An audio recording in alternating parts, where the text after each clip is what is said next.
Hi, this is Bonnie Pavese. I'm here with Oz Garcia. Welcome to Do You Mind's video lab series. Today we're going to discuss mindfulness, meditation, and healthy habits. I know a topic that's very dear to Oz's heart. We'll discuss the importance of controlling your thoughts and bettering your mental health via processes through practice and techniques such as meditation and mindfulness, and how to establish healthy habits. Let's start with... Ambitious. It's a lot. It's great. Let's start with, what is mindfulness to you? And then I'll tell you what it is to me. Okay.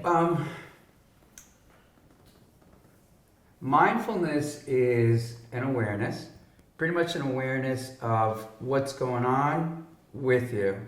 And I would say that includes just about everything, right? Your stream of conscience, whatever thoughts you're having, the emotions that you're experiencing, the physical experiences that you may be embodying in a moment, whether it's energy or exhaustion. So mindfulness is just a very broad awareness that brings you into the moment.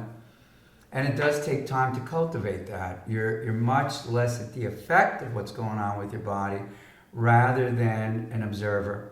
The more that you're able to observe your living experience, kind of have somewhat of an objective look at yourself, the more mindful I would say you are, right?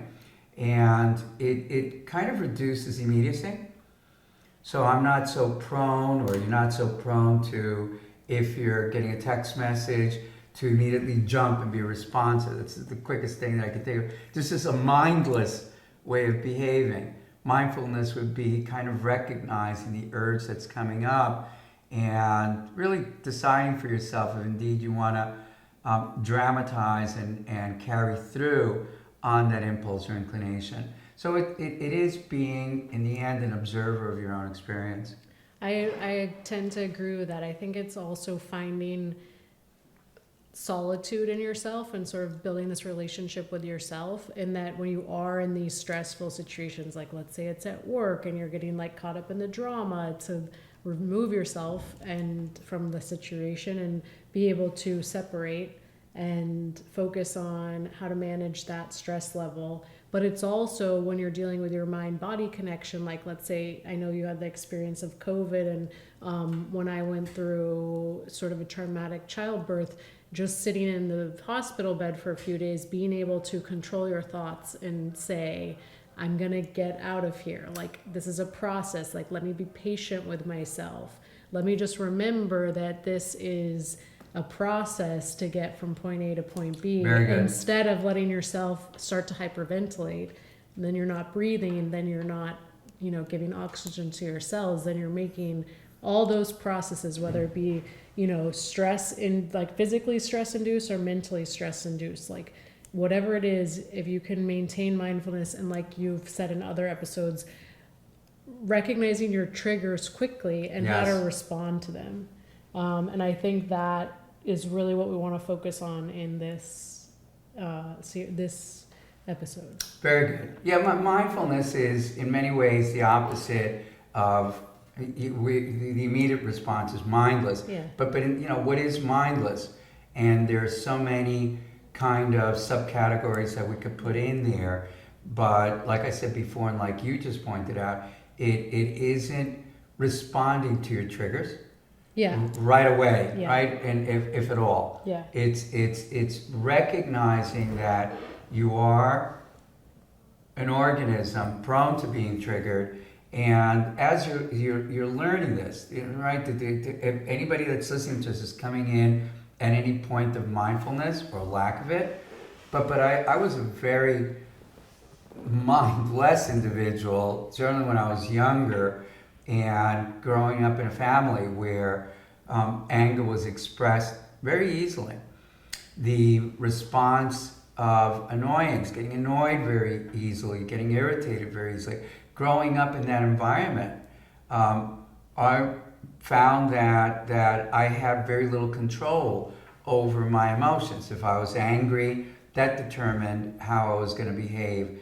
If I felt insulted, clearly you're not being mindful. You're contending with the concerns of an ego, and how it is that you recover your sense of self-worth, as though that was useful. Did you feel like both of your parents were contributing to that?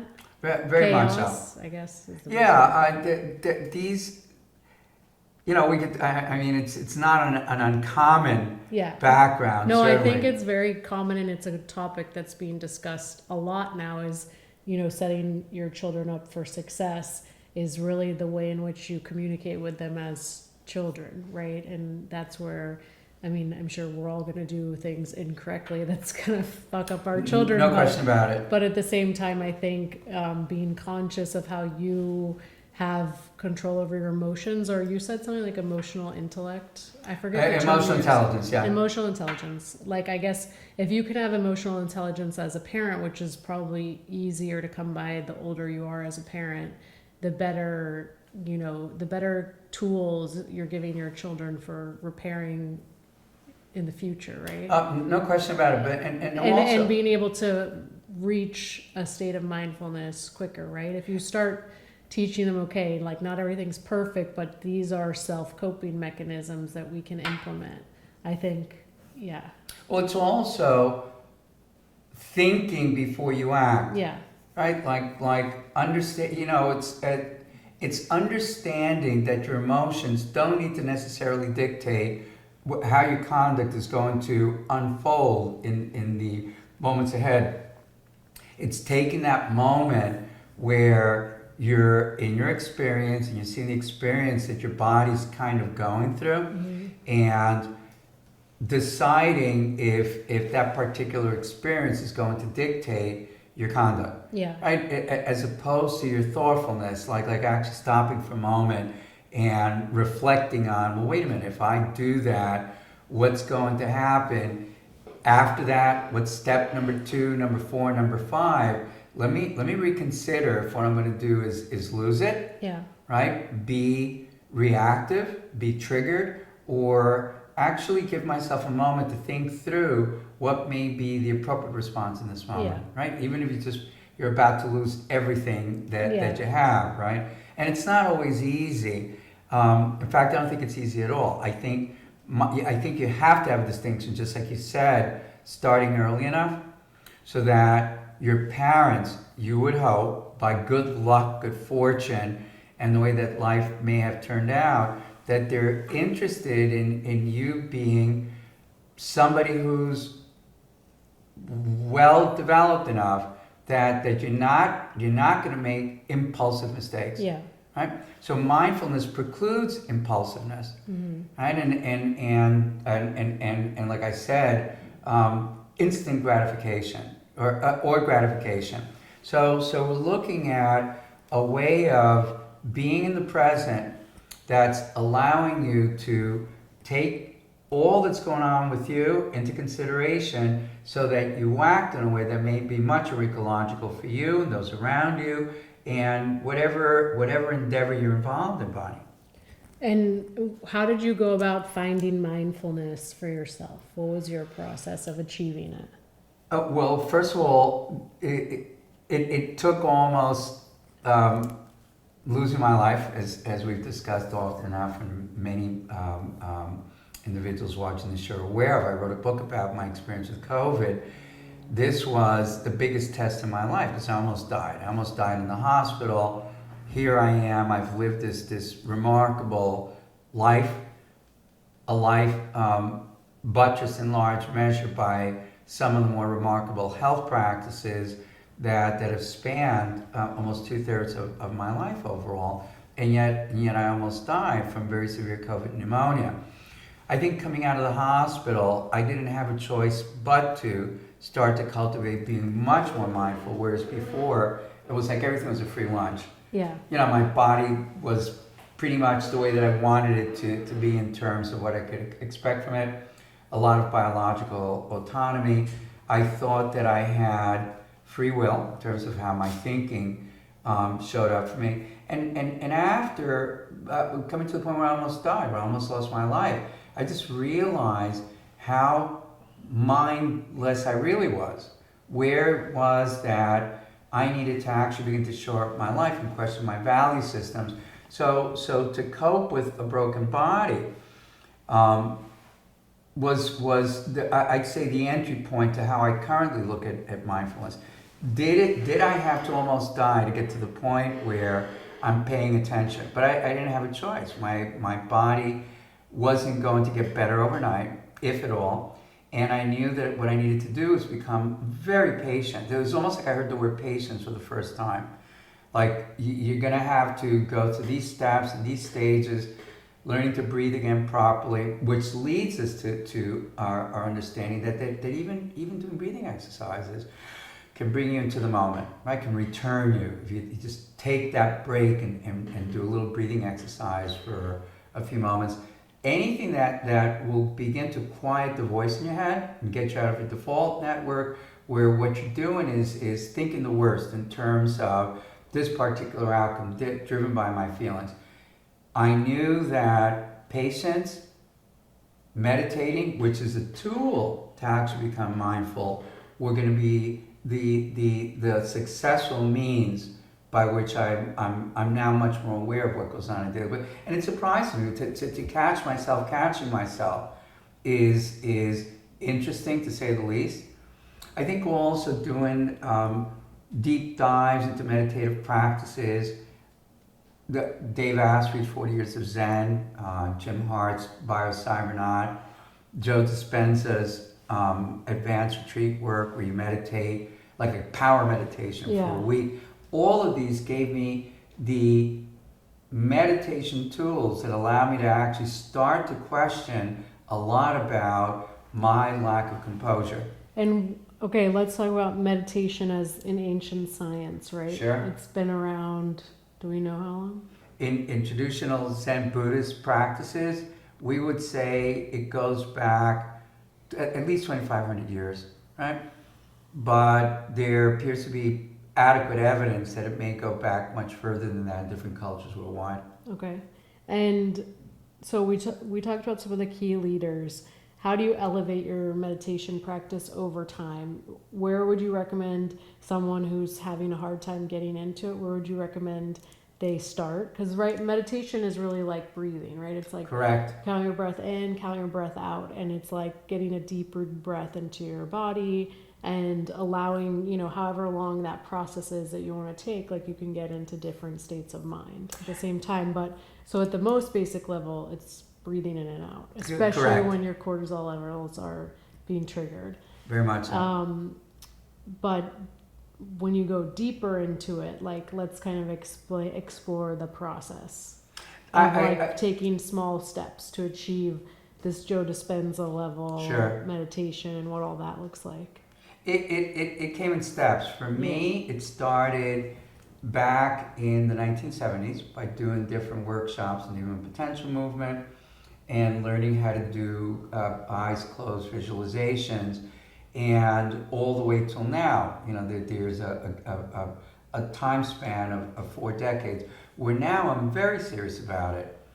When you're younger and you're dealing with the hubris of youth and thinking that this is a waste of time, and to come to the conclusion that you're not going to be all that complete in a world that's just moving in the way that it's moving. The kind of demands on your time, on your thinking, all the obligations, all the over obligations, the overvaluing of multitasking, where you find yourself on your cell phone, your laptop, your iPad, you've got your Alexa going on in the background, and you're just fully distracted. So you're not able to quiet yourself sufficiently, like turning off and tuning out, so that you can be more with yourself. I think is going to be a process where, in my opinion, it's good to actually do coursework or get a teacher. Okay. And start there. Okay. And there are also enough inexpensive tools that people can get that will kind of break you into meditation. Okay, so what courses would you recommend someone start with? We can also look it up if.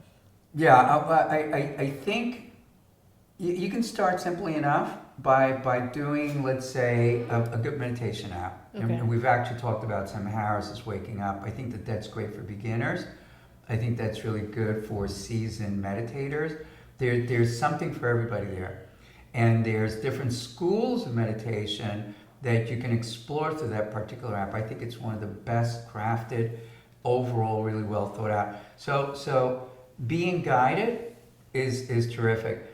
If you can do a retreat, you can go to Spirit Rock and study with Jack Kornfeld, Zen, Buddhist, Western psychologist trained, and he's got a destination where you can go and study meditative practices, right? And some of the more esoteric ones like Vipassana, where you learn to meditate on your own, away from a community of people, really quite remarkable.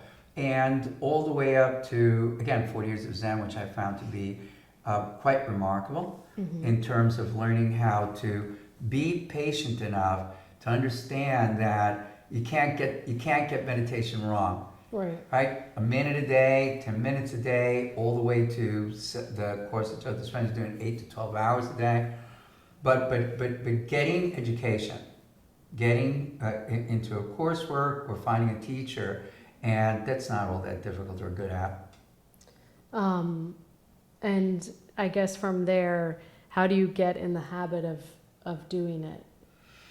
You get into the habit. Yeah. It's which I think we should say, like, you have to start small. right. You have to be really patient with the process, right? Like, you can't go from never doing it into one of these workshops and expect to like achieve everything right off That's the bat, correct. right? Like, you could do that, but you have to also start to set clear goals for yourself, be patient, be consistent. Correct. Track your progress. Correct.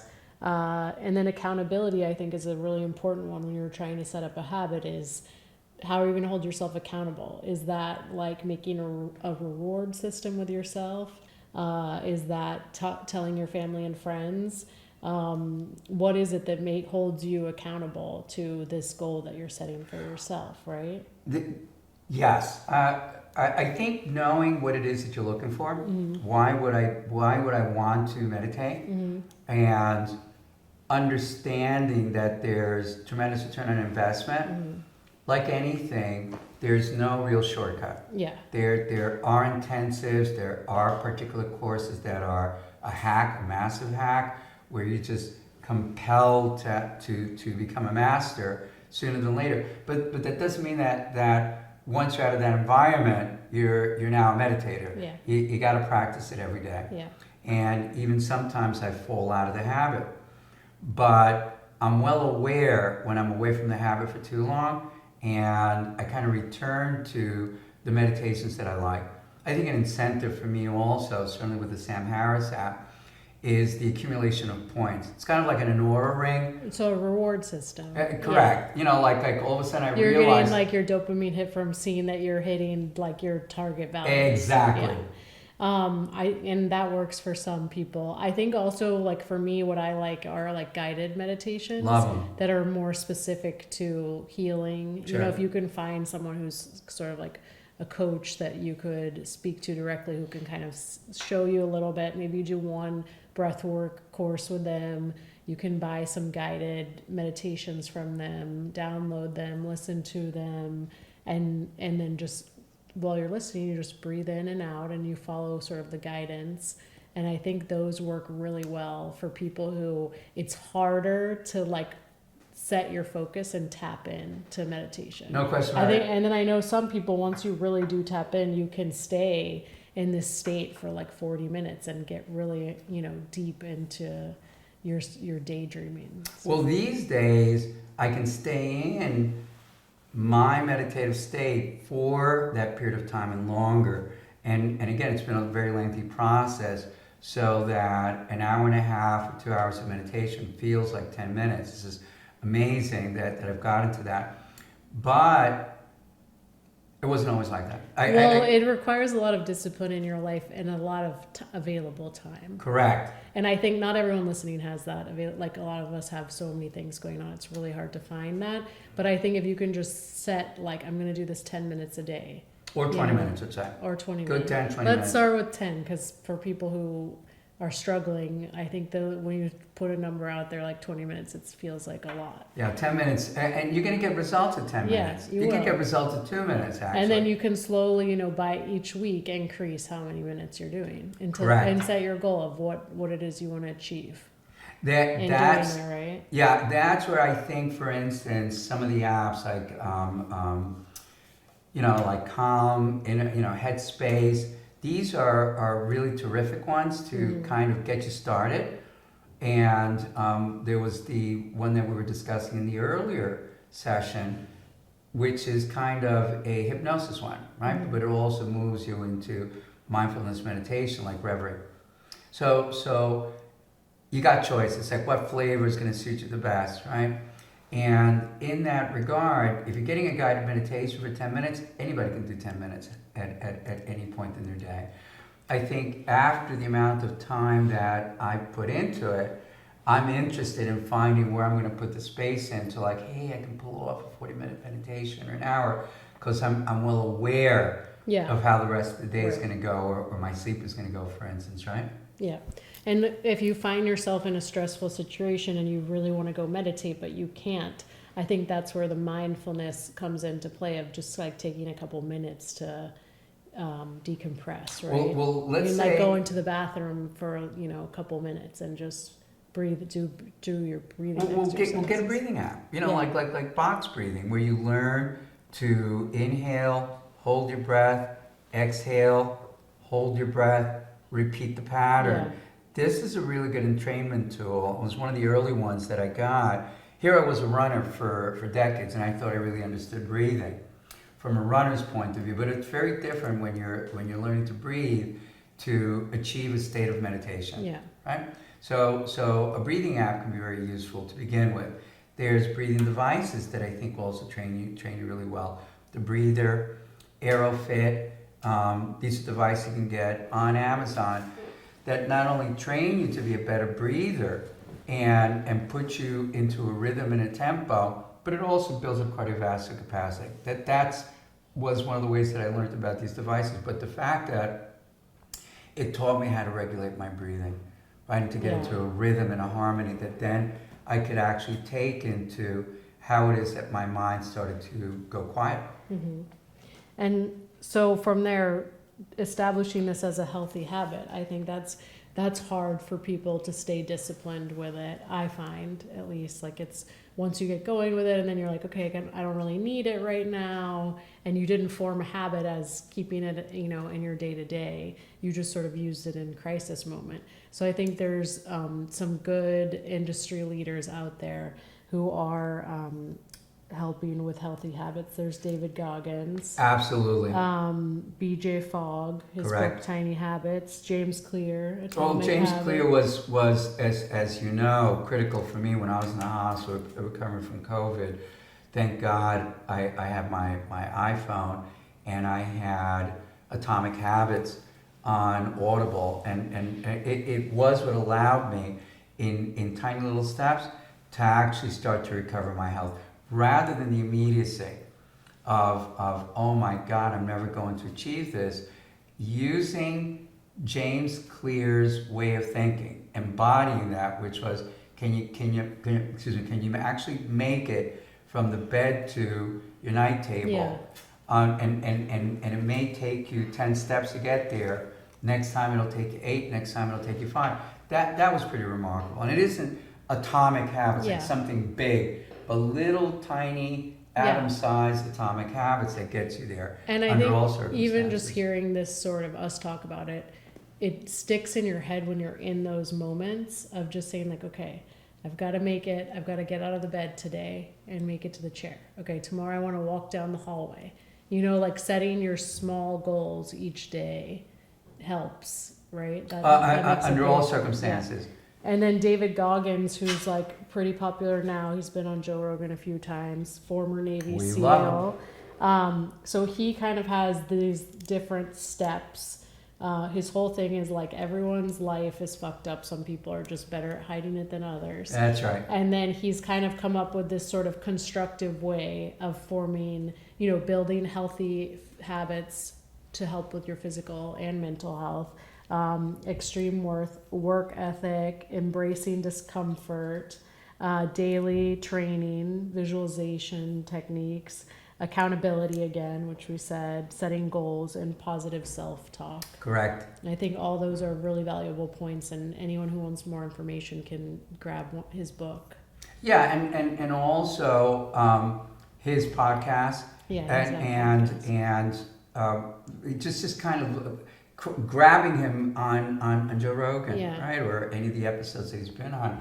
Let's say with Tim Ferriss, that to listen to this guy is unbelievably inspirational. Yeah. I think having inspiration and knowing what your goals are, what is your end result, what do you want out of meditation if you're new to it, and if you've been at it for a while, same thing. What is it that you want as a conscious end result? Right. Certainly, from my point of view, is you want to be much more mindful, less reactive, much more mindful. But in terms of habit forming, we also want to talk about habit forming in terms of your sleep. You want to have good sleep habits. You want to have good exercise habits.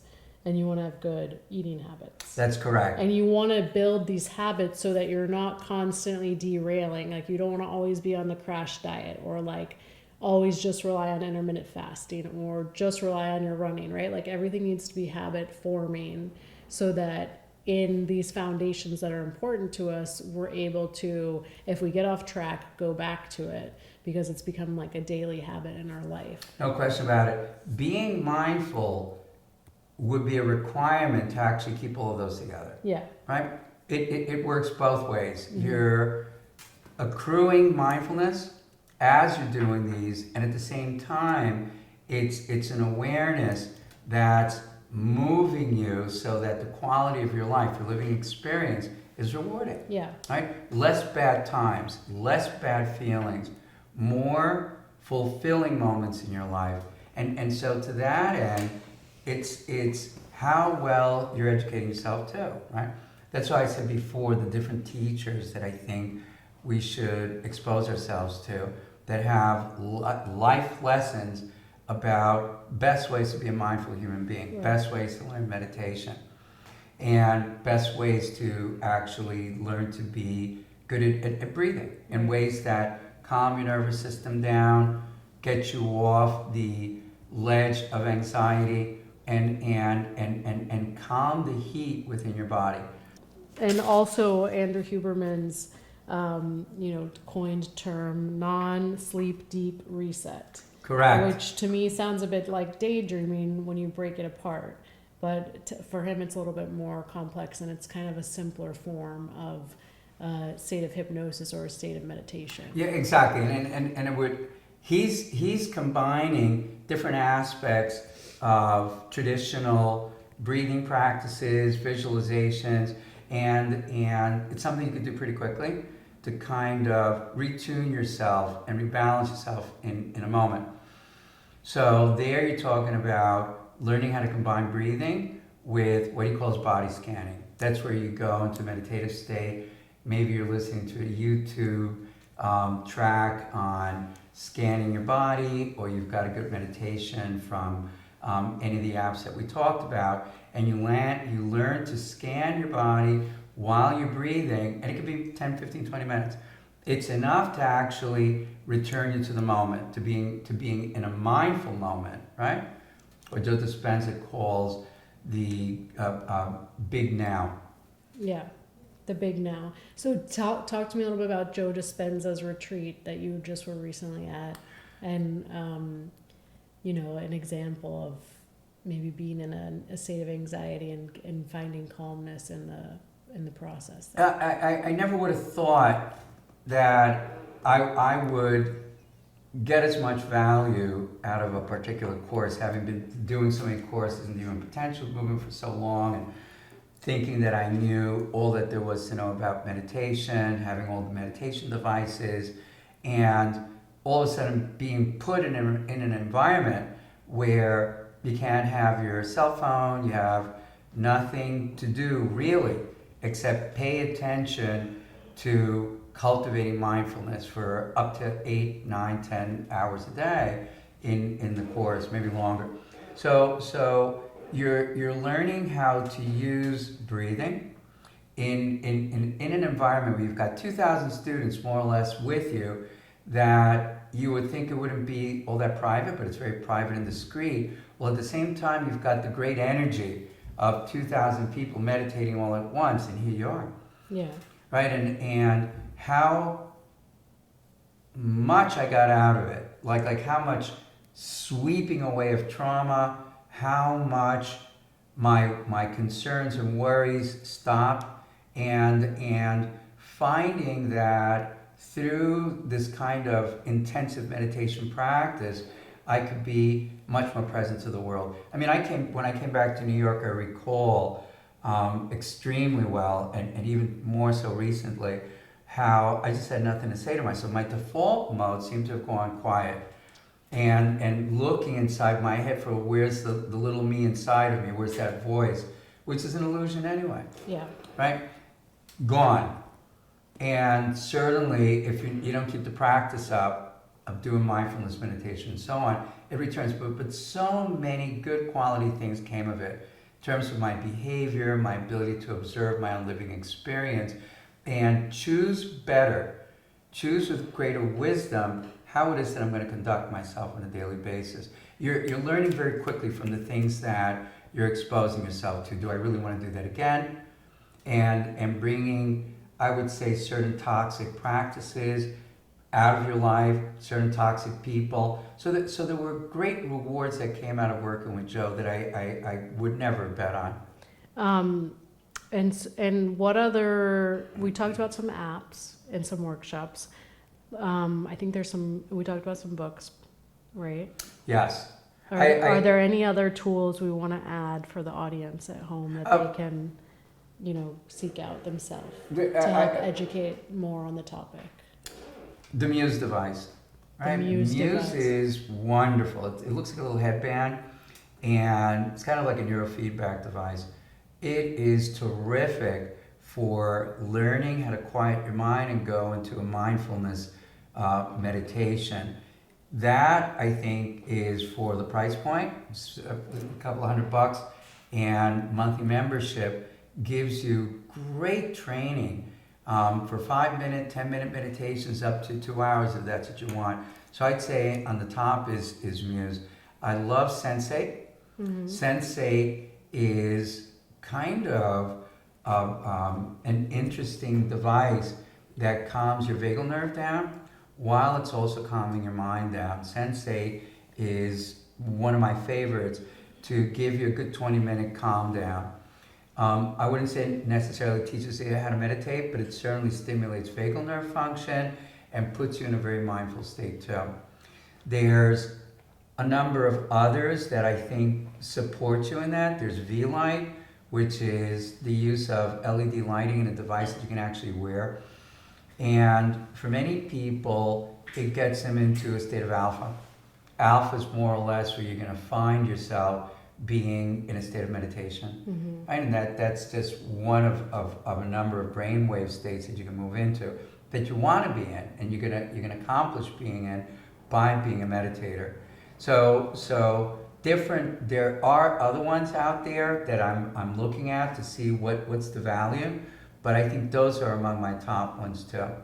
The Apollo Neuro, I enjoy. Many people love it. It's wearable like a watch, and it was developed to actually give off a certain kind of pulsing, same thing that produces vagal nerve stimulation. I think for a lot of people, it keeps them mindful, mm-hmm. right? So we've got devices that help you meditate, all the way to devices that actually support you in being a more mindful person.